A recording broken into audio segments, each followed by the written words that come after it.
So here we have the Mini Cooper Countryman 1.6 petrol manual on a 16 plate. I'm going to start off by showing you around the outside of the car, and then we'll hop in and run through some controls on the inside. But from the outside you can see it's a 5-door car with alloy wheels.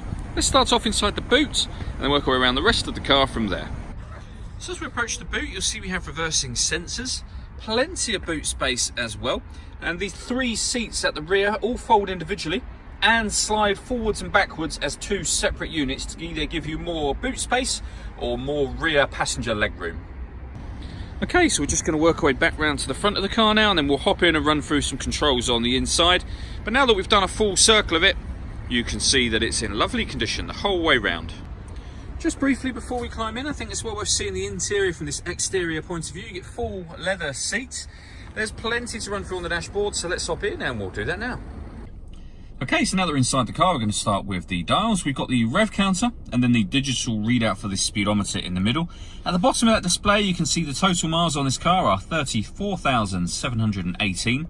You can change the information displayed directly above that by pressing the button on the end of the indicator stalk, and you get various different bits of fuel economy information there. If we back out to the steering wheel, this car's got a chili pack. And part of that chili pack means that it's got cruise control over on this right hand side, and then these buttons over on the left hand side as well. These are all part of the chili pack. You've got stereo controls and voice activation for the phone. So if you hit that button and ask it to dial anyone in your contacts list, it can do that for you without you having to take your phone from your bag or pocket.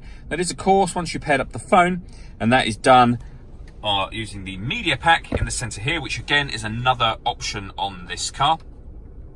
You can see me moving around various menus. All of this movement is done using this dial just here. This also moves up, down, left and right as well, and you can push it down to enter certain menus. This button always takes us back to the home screen, which is where we were just there.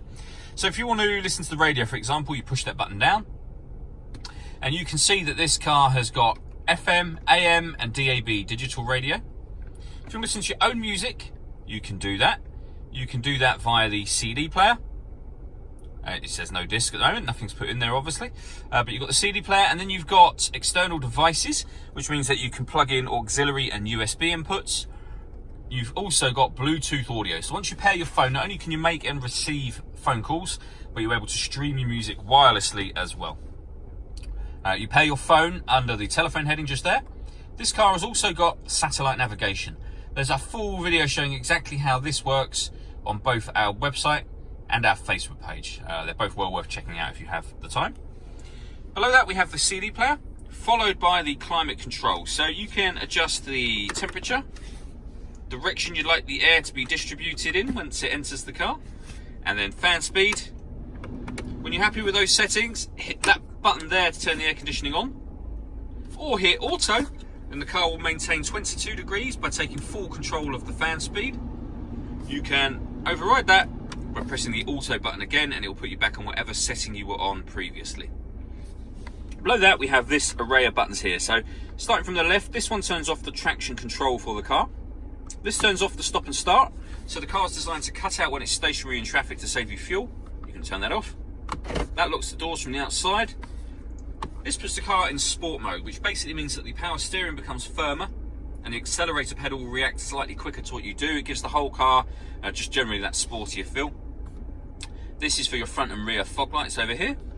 We have a 12-volt charging socket just there, and 2 cup holders, and then a 6-speed manual gearbox. All that leaves me to say is thank you for taking the time to watch this video.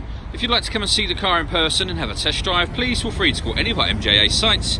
We'd love to hear from you soon.